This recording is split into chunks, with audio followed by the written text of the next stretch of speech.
فکرشو بکن، یه شاخه از درخت رو قطع میکنی و یهو آب مثل یه چشمه از داخل درخت فوران میکنه. اما چطور ممکنه؟ این یه راز طبیعته که خیلی‌ها نمیدونن.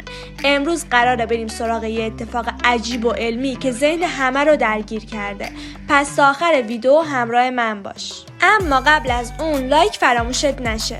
بعضی از درخت‌ها مثل افرا، سپیدار و درختان مناطق مرطوب مقدار زیادی آب رو توی بافتای خودشون ذخیره میکنن. وقتی یه شاخه قطع میشه، چیزی به نام فشار ریشه‌ای باعث میشه آب از درون درخت به بیرون فوران کنه. درخت‌ها از طریق ریشه‌هاشون آب جذب میکنن و اونو به برگا میفرستن. این آب در مسیر خودش از طریق آوندای چوبی حرکت میکنه و توی بافتای درخت ذخیره میشه.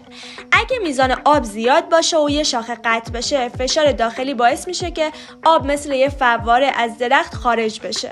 آیا این برای درخت خطرناکه؟ معمولاً نه، ولی اگه مقدار زیادی آب از دست بده ممکنه باعث ضعیف شدن درخت بشه. کشاورزا و باغبونا معمولا سطح بریدگی رو با یه ماده مخصوص مثل موم درخت میپوشونن تا آب زیادی هدر نره. تا حالا همچین چیزی دیده بودی؟ به نظرت این اتفاق ترسناکه یا جالبه؟ توی کامنت ها نظرتو بگو و اگه دوست داری درباره پدیده های عجیب طبیعت بیشتر بدونی، حتما سابسکرایب کن و زنگوله رو بزن که ویدیوهای جدید رو از دست ندی.